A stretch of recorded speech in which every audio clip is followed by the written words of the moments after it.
Hi everybody, welcome back to the Claremont Classic Garage.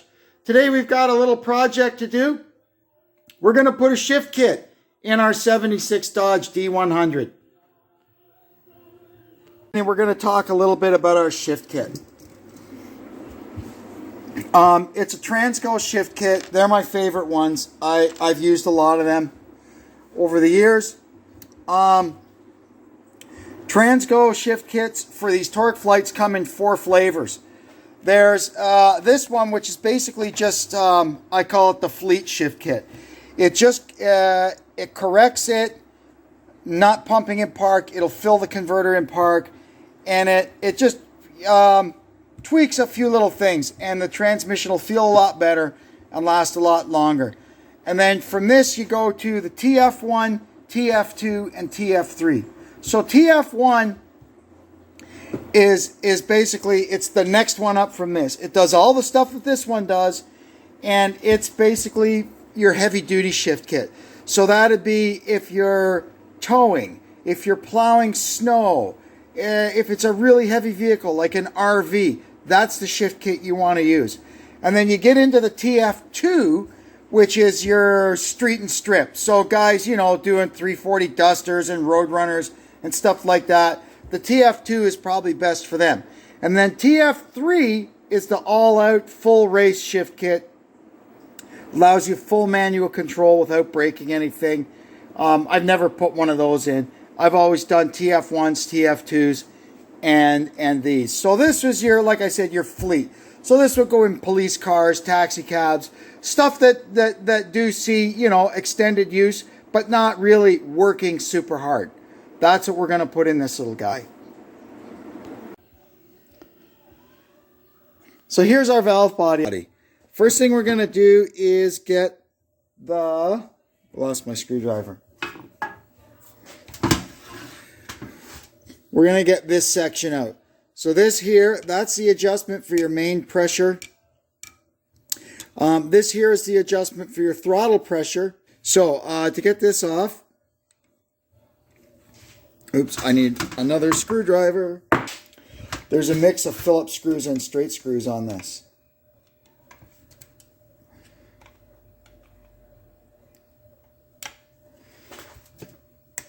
There we go.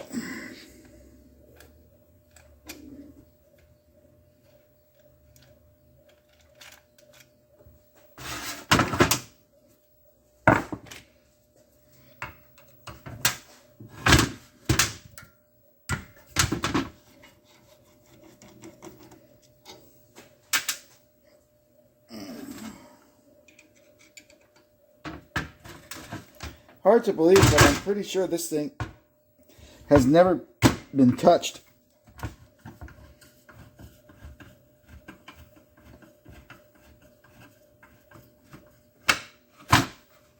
There. Now we'll be able to get the top and bottom of this thing separated.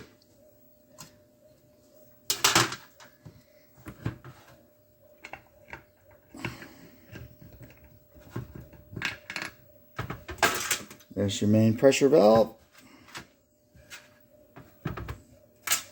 Okay.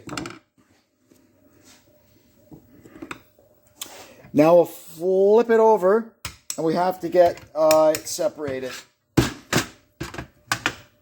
So that'll be all of these screws. Now that's separated, I just flip that piece up that way, and we're going to go with a magnet and pluck out all our little balls and springs that are in here. There's a couple of different size ones, and don't worry about getting them mixed up. The instructions will help us get them all back in the right places. Now, we put the valve body aside. I guess this whole unit, we call it the valve body, but you could separate it into 2 sections. The piece we just took off is the actual valve body. This here, I guess you could call it the channel plate. From my time working on bus transmissions, that's what I would call it. And this here, sitting on top of the channel plate, is the separator plate. And that's the first thing we're going to work on. So we just got to get this stiffener off. and then 2 more screws, and then we'll be able to get these things separated and get all these parts cleaned up. And we can go from there.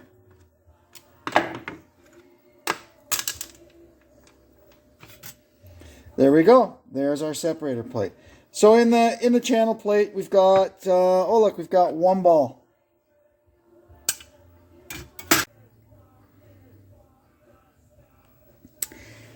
So we'll be modifying the transfer plate first.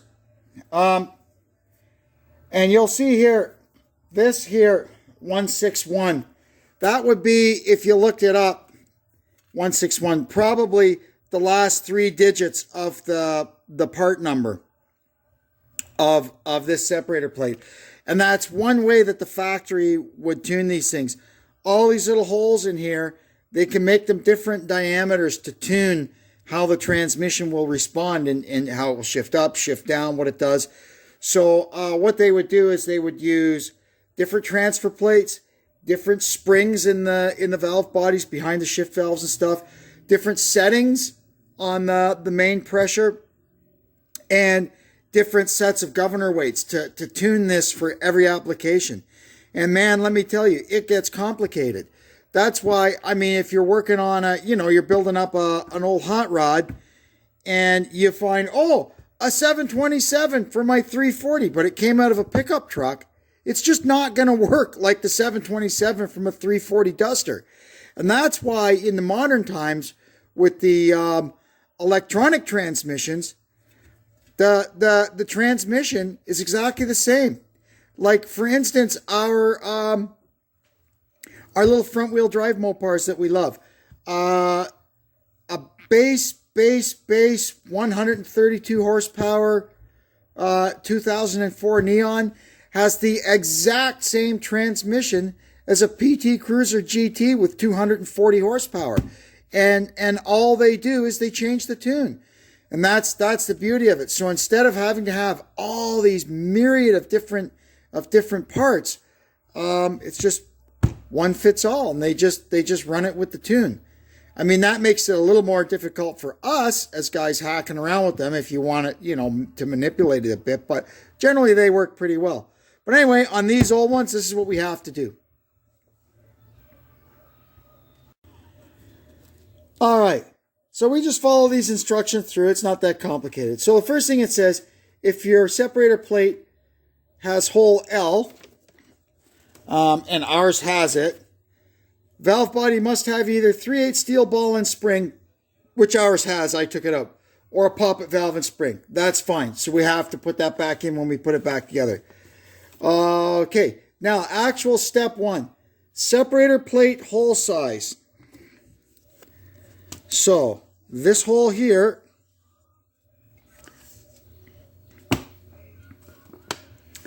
A, 110 to 140. If it's a triangle, don't drill. B is your 1-2 shift. Bigger is firmer. C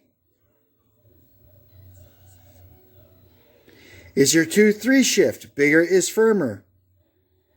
D, 110 to 140. Okay, if already bigger. So let's start on that.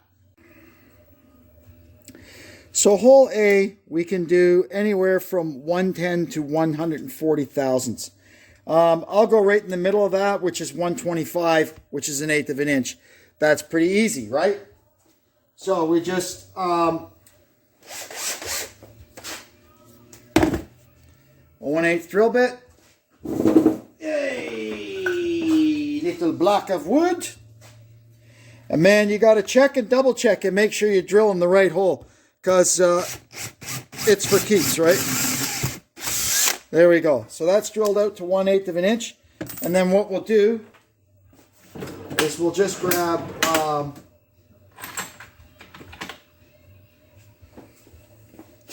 this uni bit here and just use it to deburr it.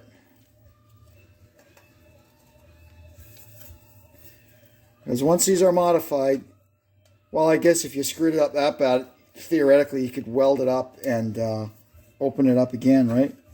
Okay, that's A. Now B, 1 to 2 shift, 86 to 125, bigger is firmer. C, 2 to 3 shift, 86 to 125. Now I notice that one is already from the factory 125. So we don't have to do anything with that hole.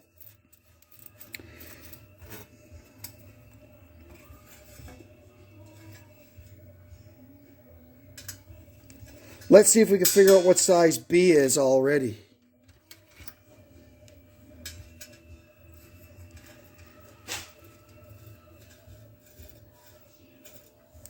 .332. Doesn't even go through. Let's find out what the equivalent of that is. So we're going to do B with 7/64, which is around 110 thousandths. There we go. Which is kind of in the middle of the range that they suggest. And we will deburr it.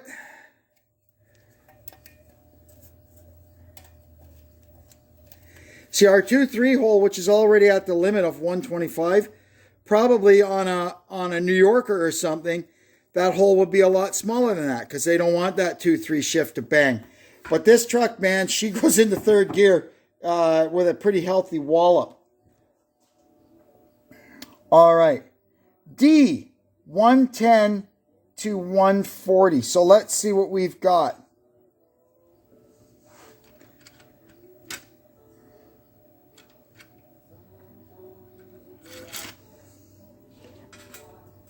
Okay, if already bigger. And I'd say it's already bigger. It's about 130, so I'd say we'll just leave that one.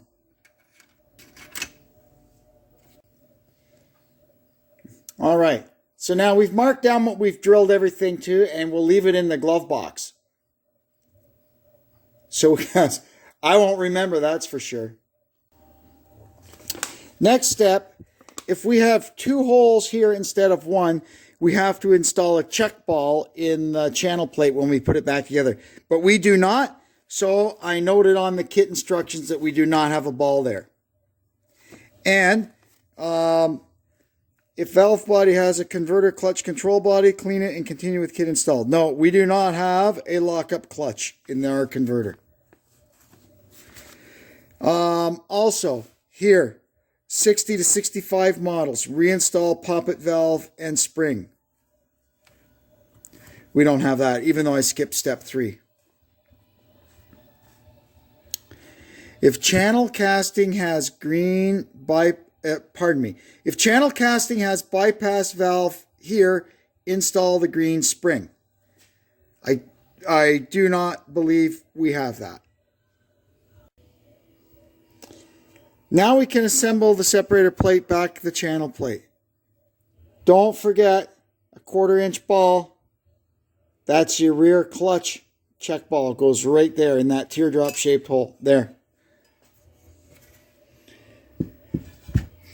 And then, okay, this goes this way. And we have our filter here. It pushes up through the bottom like that. And it just goes in there like that. Perfect. Now we need our stiffener plate and 4 little screws. Okay, so now you can maybe get a bit of an idea of why they do some of the things they do. This check ball that we just installed in the channel plate. You'll notice here that there, see there? So this hole, it's that big in the case that leads to the third clutch. So what they do, you notice there's 2 holes in that passage. So when the valve body sends fluid to the third clutch, this is your orifice, this is your calibration. So what happens, the fluid will come and it pushes that check valve or that check ball up against to close off this port. So all the fluid going to the clutch goes up through here. And that's how you control your fill rate on your clutch. Then when it's time for the clutch to drain, the pressure basically is released and it drops this ball out of here. So now the fluid has two paths to release, so the clutch can release instantly.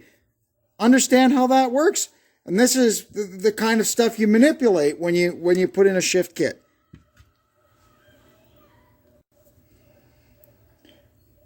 Now we're going to get into the meat of it. First, we have to remove, they call this the rooster comb and the manual valve. We'll probably strip this thing right down and clean it all up. So what we have to do first, there's a tiny little E-clip here where there we go, where the throttle valve or the throttle shaft goes down through the selector shaft.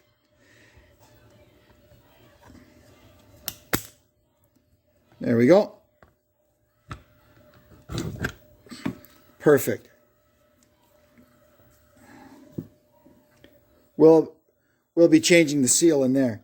And then there is our throttle shaft. We can clean all this stuff up. Here's the original manual valve. We're going to be replacing it with this one furnished in the kit. You can see how different they are. This is the section here that they've changed to make it pump fluid in park. When you pull that stuff apart, don't lose this ball and spring. That's your detent ball.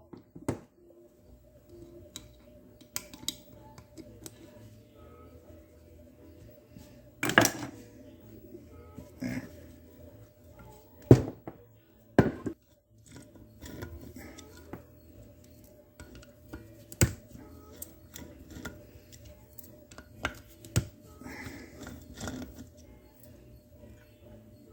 See, nothing in there.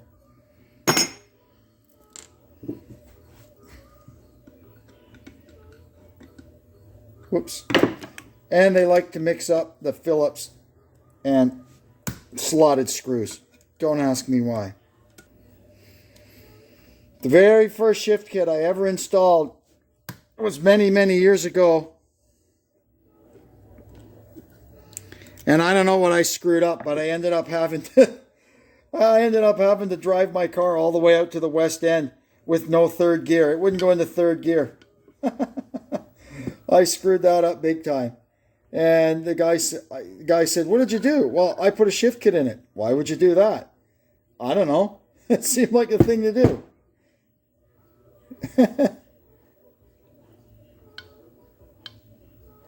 So they just put a stock valve body back in it, and I was okay after that.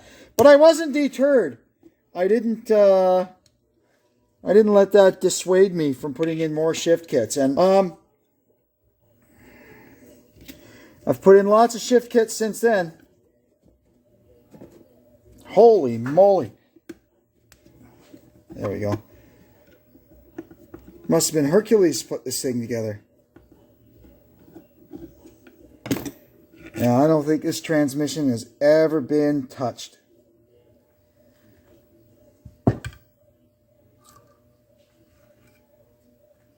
See, here's our shift valves.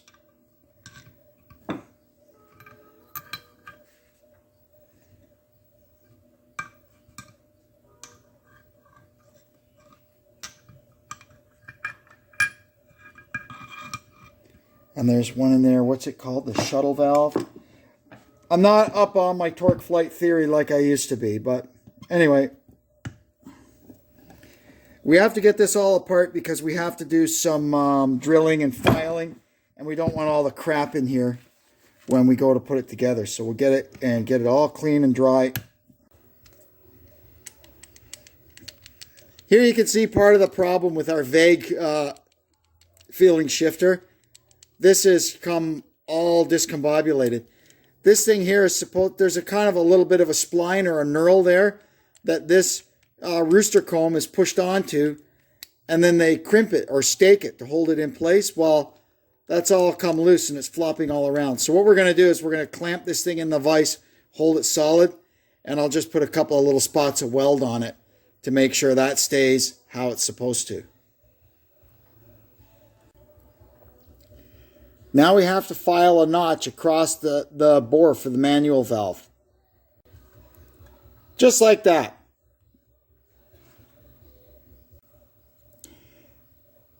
And make sure to blow it out really good after you do that, because you don't want to leave any of that crap behind in there. Next step is to reinstall the spring and the detent ball for the shifter, and they give you this, they call it a mumbly peg. I call it a strut. A carpenter would call that a dead man.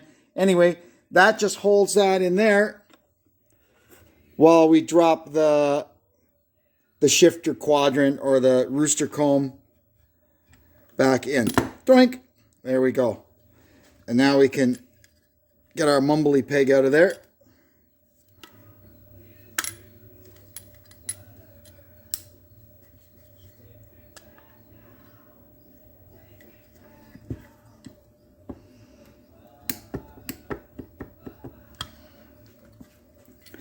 A new problem I'm going to have to do something about is look at this. Look at the wear in this casting. That is no good. Okay, back to the drawing board.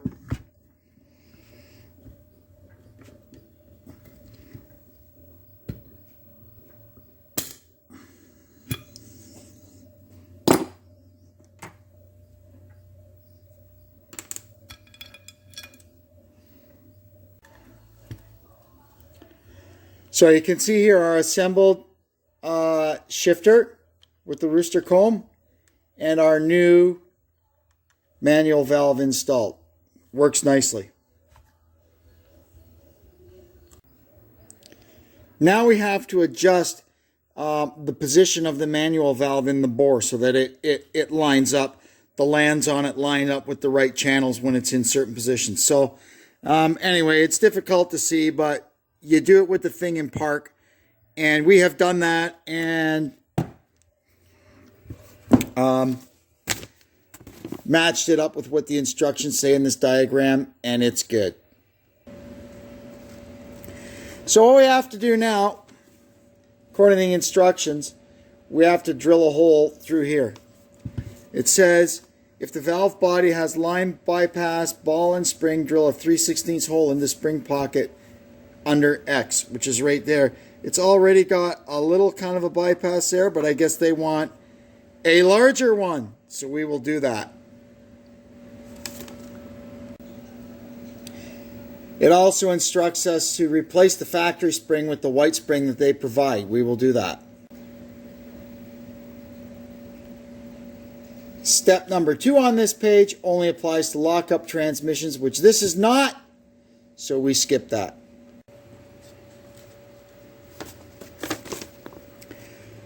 Our converter pressure valve needs to go in, and we have that one. So we need to change the factory spring to the yellow spring that they provide. If you had either of these, you reuse your original spring. Next, we're going to put in the main pressure control valve. So this is going to go in with different springs and some seats and shims and stuff that they supply. So we'll go ahead and do that.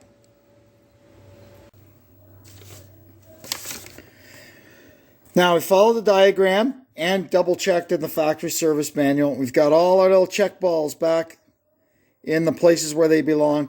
If you're not sure, you can usually see witness marks in there where they've been rattling around for years.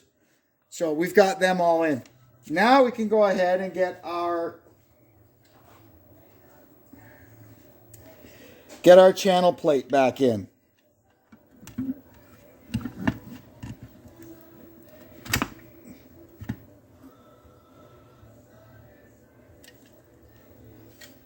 Nope, we cannot.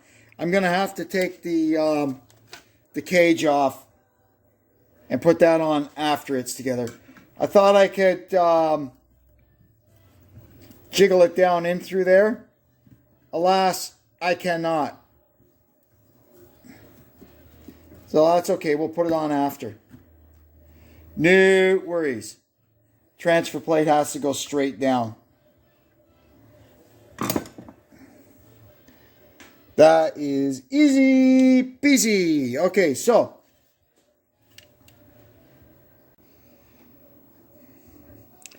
I adjusted the pressure regulator valve as described in the instructions, And that's it. Now I can just use the factory service manual. We'll put the rest of these valves back in. That all just goes in the stock way. And we can put the valve body back up into the transmission. It makes no mention of throwing away the accumulator spring, which is something we used to always do in the old days. So it'll go back in. And we should be all set. Well, that's it for that one, I guess. Our valve body is all back together and it can go back in the transmission. In the next video, you'll see the actual taking apart of the transmission, fixing up the linkage, adjusting the bands, and stuff like that. And we'll take it for a road test when we're all done. Until then, thanks for tuning in. Please, if you haven't already, hit the subscribe button. And very important, hit the like button. That's what helps get these videos out to the world. Anyway, thanks for now, and we'll catch you next time on the Claremont Classic Garage. So long.